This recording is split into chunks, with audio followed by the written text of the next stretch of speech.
Punjab today देख रहे दर्शकों का एक बार फिर स्वागत है हमारे एक्सक्लूसिव शो इनसाइट्स विद विशाल सूद में। Russia declares war on Ukraine. आज बात करेंगे इसी सेंसिटिव मुद्दे पे। हमारे साथ मौजूद हैं founder and CEO of Punjab today channel Vishal Sood sir. Welcome sir. Thank you sir, reports के मुताबिक यूक्रेन के फौजी और हवाई अड्डों पे निशाना बना के उसको पूरी तरह तबाह कर दिया गया है और यूक्रेन फौज का कहना है कि वो हार नहीं मानेगा। इसके पीछे सारी नेगोशिएशंस जिसके बारे में हमने डिस्कशन करी इनसाइट्स में वो फेल हो चुके थे। क्या ये प्रिवेंट हो सकता था एंड कौन रिस्पॉन्सिबल है इस करंट स्टेट के लिए? लुक, नेगोशिएशंस हैव फेल्ड, ये तो क्लियर है। अटैक हैज हैपेंड और काफ़ी मिलिट्री बेसिस पे यूक्रेन के lot of losses they have taken और मिलिटरीली रशिया के साथ Ukraine is no match. So Russia is too strong militarily, or unfortunately, Western supporters of Ukraine government they are not supporting them on ground. Things can change. There will be discussions happening between NATO members, and let's see what they decide. But I think it will be better if they don't intervene and rather try to bring Russia on the negotiation table पे लेके आए उनको, तो ज़्यादा better है। Rather than आग में घी डालने की बजाय कि वो भी अपनी forces भेज दे। देखो, रशिया का पहला जो पॉइंट रहा है व्हाई नेगोशिएशंस हैव फेल्ड, क्योंकि व्हाट नेटो और यूएसए जो चाहता था वो रशिया को टोटली अनअक्सेप्टेबल है। Although I am not in favour of war, पर I understand the point of Russia also. अगर कल को रशिया या चाइना ये बोलें कि हम मैक्सिको को अपनी एसोसिएशन का मेंबर बना रहे हैं and we will have military basis there, क्या यूएस इस बात के लिए एग्री करेगा? Will it not immediately attack Mexico? ये पॉइंट सोचने वाला है।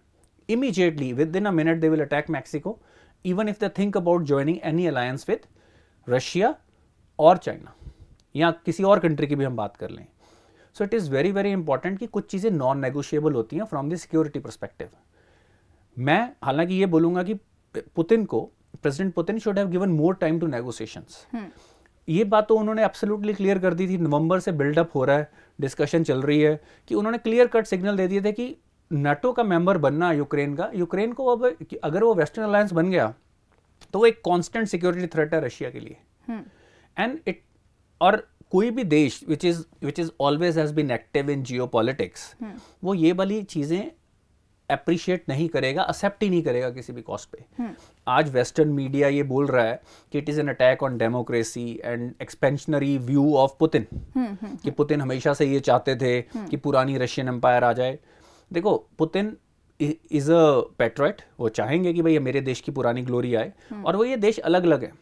But when you are forcing the hand of a country which will protect its sovereignty, जब आप उनका हैंड फोर्स करोगे, आप उनके बॉर्डर्स या उनके आसपास के नेबरहुड को अपने साथ जोड़ोगे, कल की फ्यूचर किसी भी कॉन्फ्लिक्ट में आप उनको धमका पाओ, उससे क्या होता है कि किसी भी देश की ऑप्शंस खत्म हो जाती हैं। कल को कहीं और इशू आएगा तो दुश्मन देश इस साइड से प्रेशर डाल सकते हैं, और ये बेसिकली हुआ है। मेरे को ये लगता है कि वेस्टर्न कंट्रीज को नेटो एक्सपेंशन अब रोक देनी चाहिए। It will be better for the entire world and eight the same time अब पुतिन, जो बाइडन और भी नेटो या वेस्टर्न कंट्रीज के including Ukraine leader should sit down and stop the violence immediately, क्योंकि ऑलरेडी यूक्रेन के लोग सफर कर रहे हैं। वहाँ पे ऑलरेडी महंगाई, there are lines around Paytm, अभी supply chains, northern part of Black Sea which is called Sea of Azov has been close down for commercial ships. उससे काफ़ी सप्लाई चेन पे इम्पैक्ट आना ही आना है। तो और बाकी भी सब जगह पे जब कोई भी कॉन्फ्लिक्ट आता है तो वहाँ पे शिपिंग कॉस्ट बढ़ जाते हैं, और जहाँ पे ऑलरेडी इतनी टेंशन चल रही हो और वहाँ पे बेसिक सप्लाईज पे अगर इम्पैक्ट आना शुरू हो गया तो वो अपने आप में यूक्रेनियन गवर्नमेंट के लिए और बड़ा इशू बन जाएगा। सर, इस मुद्दे पे यूएन सेक्रेटरी जनरल ने रिसेंटली अपील की है रशियन प्रेसिडेंट को टू स्टॉप हिज ट्रूप्स, और उनका अभी भी मानना है कि पीस एक रास्ता हो सकता है। सो ऐसी तनावपूर्ण स्थिति में ऐसी अपील्स और इमरजेंसी मीटिंग का क्या इम्पैक्ट हो सकता है? बहुत जरूरी है इस वक्त। I think people should get together, stop this war, because it can get out of hand.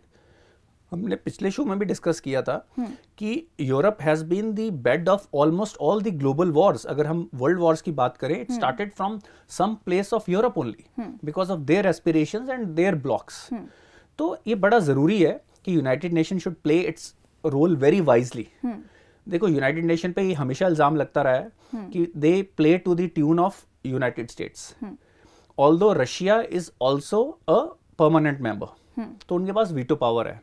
तो इस टाइम पे यूनाइटेड नेशन को एक फेयर, देखो जो चीज अनएक्सेप्टेबल है, जिस पे नेगोशिएशन करने को कोई भी अपनी नेशनल सिक्योरिटी से नेगोशिएशन नहीं करेगा, तो उस बात को, नेटो एक्सपेंशन को अगर होल्ड कर दिया जाए कि NATO will not be expanded, वो एक सिंपल सेंटेंस वॉर को इसी वक्त रोक सकता है, राइट? तो उस पे डिस्कशन होनी चाहिए, राइट? अगर आप मानते हो कि पुतिन इस चीज की आड़ में अपनी एक्सपेंशन बना रहे हैं, ये भी हो सकता है, तो भी आप ये बोल दो, ताकि उनके पास कोई रीजन ही ना रह जाए, राइट? तो ये मेरे को लगता है कि एक मेजर चीज यूनाइटेड नेशन को इस वक्त एक फेयर प्ले, दोनों पार्टीज को साथ में बैठा के ये डिस्कशन करनी चाहिए, और सारी important powers including India, India is now a global player, India को भी इस वक्त बड़ा वाइजली प्ले करने की जरूरत है, बिकॉज हमारे डीप रिलेशंस यूएस के साथ बेटर होते जा रहे हैं, और रशिया के साथ हिस्टोरिकली हमारे बड़े सॉलिड रिलेशंस रहे हैं। और आपको पता ही है कि इमरान खान जी गए थे मॉस्को, घूम फिर के वापस आ गए हैं वो, क्योंकि उनसे मिला तो कोई नहीं है वहां पे इंपॉर्टेंट।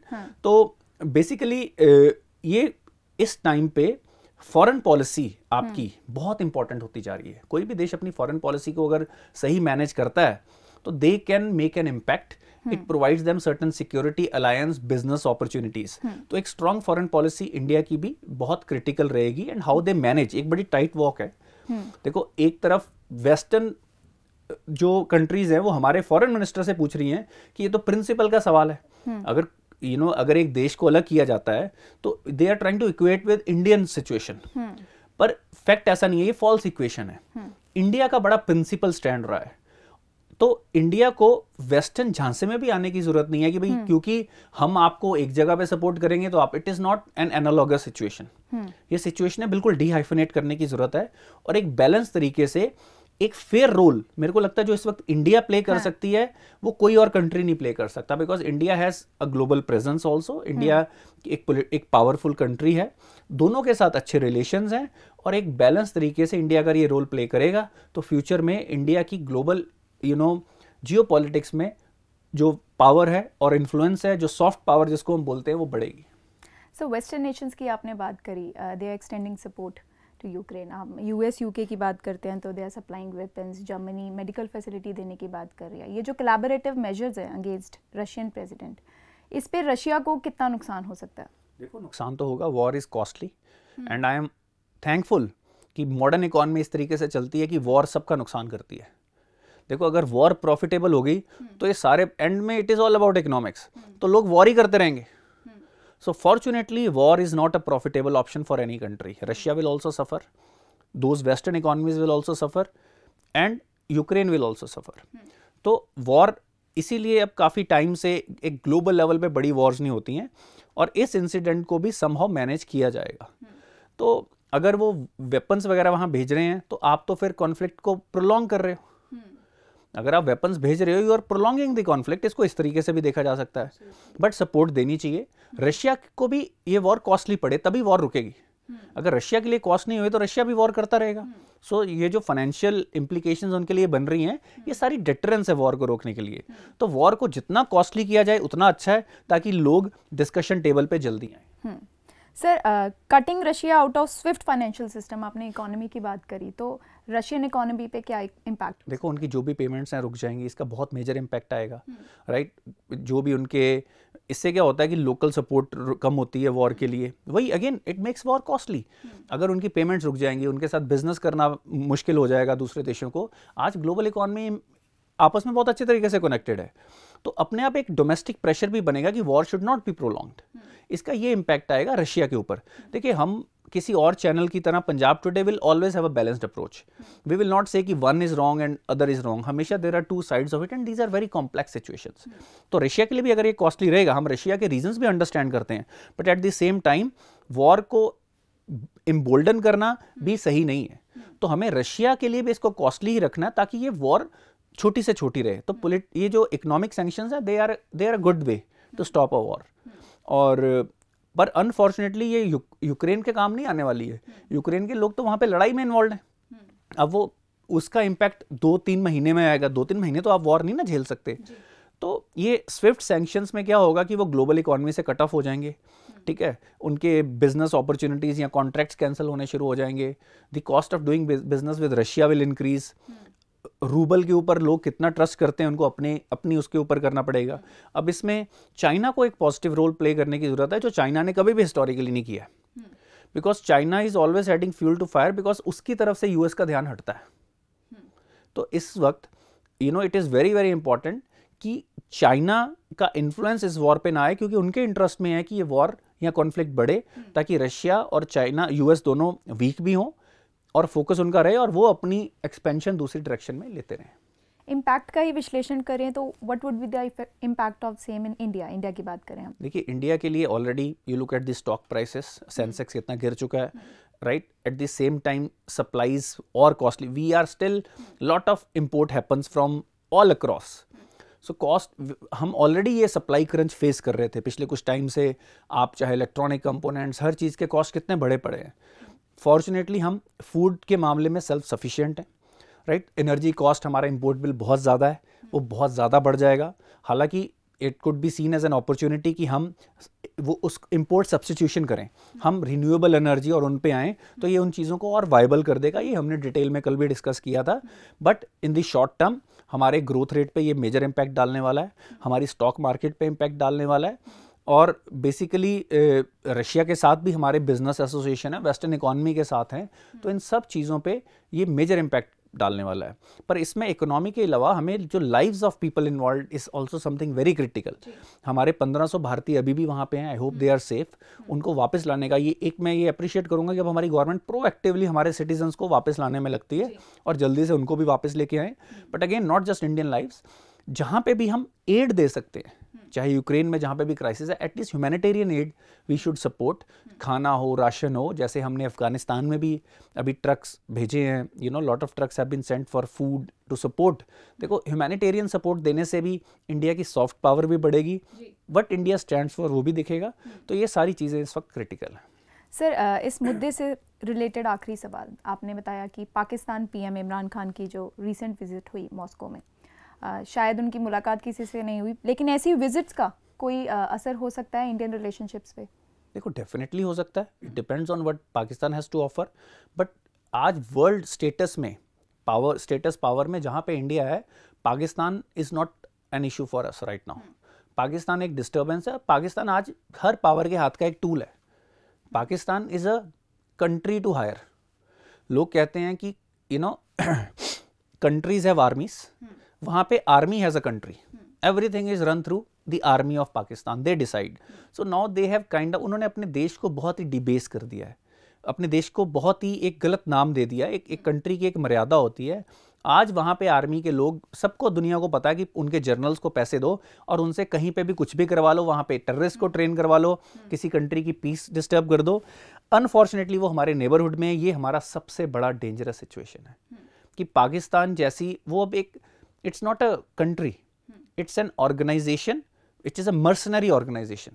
उनकी आर्म्ड फोर्सेस से लेके उनकी जो पॉलिटिकल सिस्टम्स हैं, they are to hire. Pakistan के प्रधानमंत्री हर जगह पे पैसे मांगने जाते हैं और उनके पास ऑफर करने को है क्या? They don't have a domestic economy और एनीथिंग मच लाइक दैट। उनके पास ऑफर करने को ये है कि आपके जो जियो पोलिटिकल एम्बिशंस हैं, उसमें जो भी हमारी हेल्प चाहिए आप ले लो। उन्होंने चाइना को अपना देश दे रखा है, राइट? चाइना पब्लिकली चाहे बोलता रहे, वो भी बोलते रहे, बट चाइना के लिए वो एक टूल है to restrict the growth of India या get more influence in Middle East through them. उस रीजन में अपना इन्फ्लुएंस बनाने के लिए वो एक टूल है बस। ये बड़ा ही अनफॉर्चुनेट पार्ट है कि पाकिस्तानी लोगों को जिस तरह के लीडर्स मिलने चाहिए वो नहीं मिल पा रहे हैं, और इसीलिए दो देशों के बीच का गैप बहुत बढ़ता जा रहा है। बहुत बहुत धन्यवाद सर आपका। इस मुद्दे के अलावा सर हम डोमेस्टिक इशू पे आते हैं। पार्लियामेंट स्पीच पे राहुल गांधी ने तमिलनाडु के बारे में लंबी चौड़ी स्पीच दी। उन्होंने कहा कि you will never rule Tamil Nadu, जिस पे बीजेपी के मलवैया ने कमेंट किया है। मालवीय जी ने, हाँ जी। Okay, so what do you have to say about it? देखो basically BJP has become the third biggest party in their civic polls, right? And it is a big plus for them. और देखो उस speech के बारे में, rather than taunting them, उसका एक जो रिस्की, जो डेंजरस पार्ट था कि it tried to question the integrity of our nation. That was the mistake. That is one thing, we were not happy with that mistake. बहुत passionate speech दी उनकी, one of the famous speeches में बन गई, but it was a dangerous speech. और ये it shows, I think people of Tamil Nadu has shown that we don't differentiate, we are part of India. Tamil Nadu has produced so many patriots, you know, in army, in our country. They have contributed in so many roles. So they think themselves Indian. Whatever, no party should, you know, try to promote regionalism, because it is a very very dangerous process. किसी भी जगह पे हमारे देश ने हमेशा इसकी वजह से सफ़र किया. National integrity is important for economic growth also of everyone. जब डिवीजन आएगी, लोग पॉलिटिशियंस अपने फ़ायदे के लिए डिवाइड करने, अपने आप को प्रोमिनेंट करने के लिए कुछ भी बोल देते हैं, राइट? उस चीज़ से हम सबको बचना है, right? And we need people, you know, who believe in the integrity of India. Thank you so much sir. You're most welcome. ऐसे ही इम्पॉर्टेंट एनालिसिस के लिए जुड़े रहिए हमारे चैनल के साथ. धन्यवाद.